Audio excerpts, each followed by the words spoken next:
Hi everyone, Aboozar here with Ottawa Real Estate Buzz, and boy are things buzzing with Ottawa's housing activity. We got a lot of confident buyers now going back at it again, and that has a lot to do with the Bank of Canada's decision to hold the rates. And if this is continuous, we're going to see a much more active market in the weeks and months to come. So as a buyer, as a seller, you need to know what to do and how to strategize. So make sure to watch this video to the very end and reach out to me if you have any questions. So let's get going.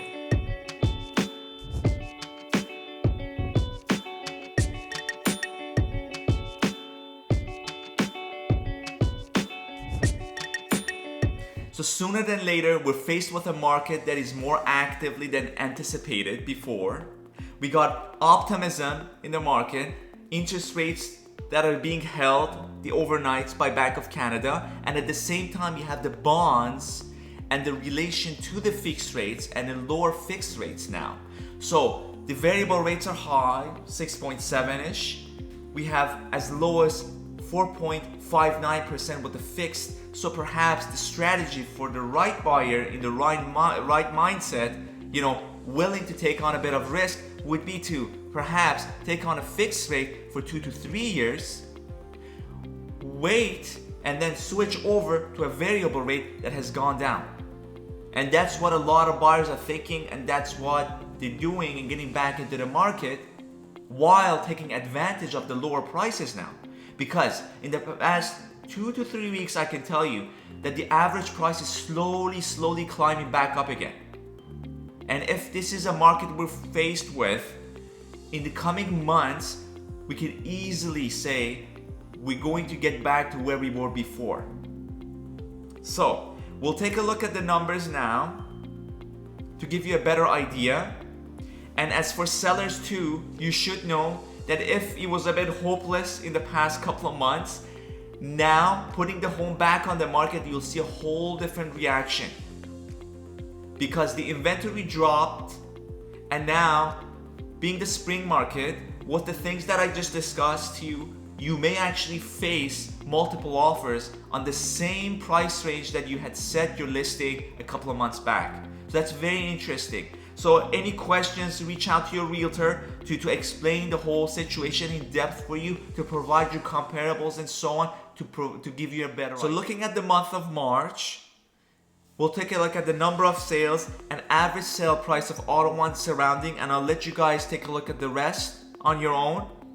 And then we'll get more specific into each category of freeholds, condominiums, and rentals. So number of sales, residential freehold for 2022, we had 3,233 units sold versus 2023, 1,982, and that's a drop of almost 39%.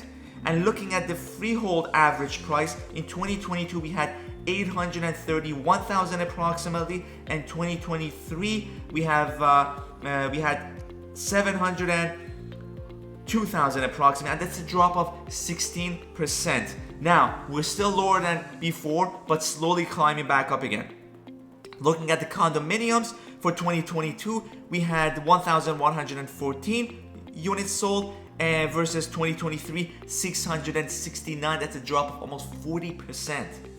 And looking at the average sale price for the condo market, 2022, 468 versus 1,000 versus 415,000 approximately. That's a drop of almost approximately 11%.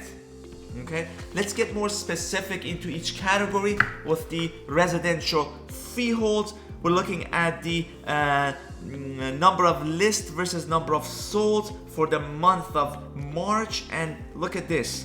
We did have a significant drop in inventory for the residential freeholds, and we're slowly climbing back up. Optimism from the seller perspective, and yet the buyers are increased as well, and we see that activity. It is seasonal, yet it has a lot to do with what's been happening with the rates as well. So looking at the previous month of March, we had 1,212 active listings versus 647 sold units.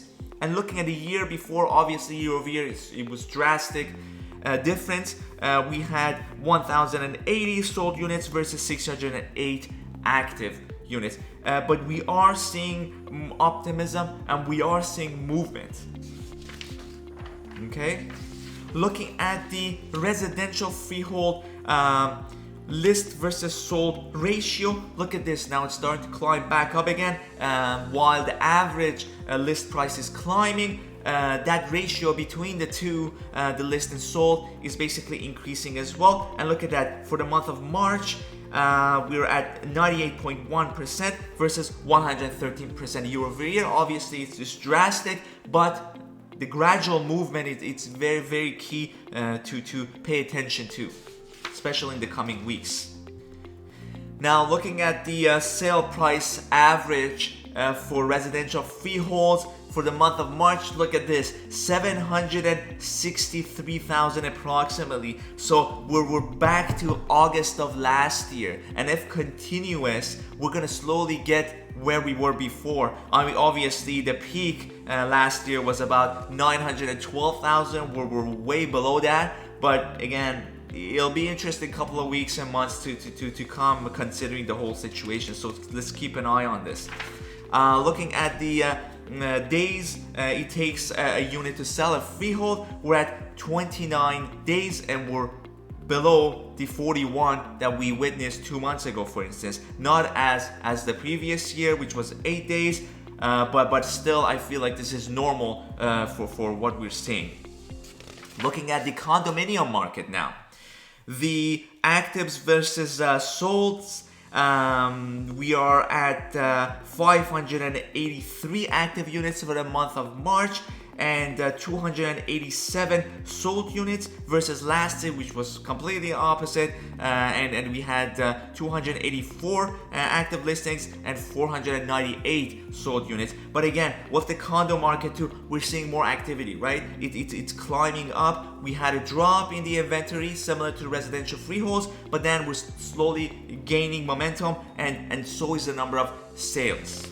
Okay, looking at the condominium sold price versus original price ratio, and this is also climbing similar to the residential freeholds. We're at, for the month of March, 97.7% versus 110% year over year. But still, again, this increase is interesting to keep track of.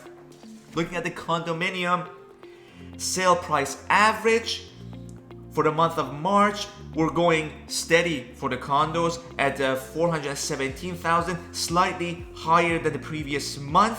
And I feel like the condo market is taking the heat better. It's keeping steady, and it's something that is interesting because compared to how it was in the past, where residential freeholds were much more susceptible to taking on pressures, whereas the condo market would fluctuate more. Now we're seeing a condo market that's keeping itself more steady, and what's to be seen, it'll be interesting little while. And looking at the days on the market a condo unit takes to sell, we've dropped as well. We're at 38 days versus 11 days year over year, but lower than the past months, which we reached a high of 46 days. So 38 days for condos, still good. I think it's optimistically we can say things are on the up and up. Rental market. Now, what did we say? We said if there's a lot of pressure on the purchasing side, it will put pressure on the rentals. The number of rental units as well as the rental prices will go up. So look at this now. For the month of March, the rental market, the active rental units, we had 552 units active. Look at the inventory now, right? And now the number of rented units, we're at 564. It's surpassed now. So the demand is more, and this is what we discussed before. Now, a part of these buyers that are getting back active into the market now, they're gonna take a look at this and gonna say, maybe investment isn't a bad idea now that the prices have dropped as well. So I'll take on a little bit of risk, higher interest rates, so that I can take advantage of the pricing, and then if the variable drops, then I can switch over to a variable from a fixed perhaps. So this is what we're seeing year over year. Last year we had 560 active listings and 468 rented units, it is a seasonal thing with rentals, but again, the demand is high up there, and this is an interesting thing to keep track of as well. And the number of days a rental unit takes to be rented, we're looking at 30 days for the month of March and 28 days. So nothing much has changed in the number of days a unit gets rented. So there you have it. If you have any questions, feel free to reach out to me, phone, email, text, even over a cup of coffee. I'd be more than glad to meet you guys to discuss strategy. Any questions you might have, I'd be more than glad to answer. Where are we at now? We are in a market where the interest rates are holding, the overnight rates. We have fixed rates that are dropping, so high variable rates, lower fixed rates. We have a number of buyers standing on the sideline, hoping and wishing that the prices would still drop and fearing that interest rates would keep going up. We have buyers who are taking advantage of this situation with the lower average pricing, taking on the risk of higher interest rates, perhaps going in for a 2 or 3 year fixed and hoping for the variables to come down to be able to switch over. We have more inventory, but a lot of buyers on the sideline, which if they were to enter, will hugely impact that inventory and the whole thing will turn around. We have developers who are cautious, scaling back on builds, which is impacting the inventory eventually in the long run.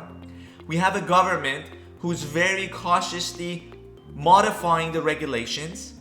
We have a foreign ban on the purchasing side, which was set in place, a 2-year ban by the government, which has been now modified, meaning that those foreign investors now are able to purchase based on them developing. They can now purchase vacant land, and on top of that, if you have a work permit, you can reside in the purchased property. So somehow this is bypassing, to me, in my opinion, that regulation that was set in place to begin with. Now, we have this, and a government at the same time that is not really getting their hands dirty or involved in providing incentives or building, getting their hands into the structural things and building, because again, it takes a lot of logistics as far as it goes. And we have immigration, right? Thousands immigrating, and there's a lot of money coming into the country, and all these families need homes. All in all considered, I only see the home prices going upwards from this point on. Yes, we might see fluctuations, in a few days. If the Bank of Canada decides to increase, for example, the interest rates by 0.25, it will have an impact on this. But the overall of it, as I've been mentioning and indicating in the past episodes, it's inevitable. The prices will go up, even with regulations in place, even with a lot of affordable housing and so on. The demand just simply surpasses what we have at hand and what we'll have based on the planning. So for those of you who are selling, perhaps this is the best time to take advantage of it. And for those who are buying, standing on the sideline, I don't think it's really a good option. And I can explain this all to you if you like by stats and numbers. Feel free to reach out and we can do a one-on-one and I can explain the whole thing to you guys. So I hope you enjoyed this episode of Ottawa Real Estate Buzz, and as always, please remember to subscribe to my YouTube channel and to like this video. Until next time, take care.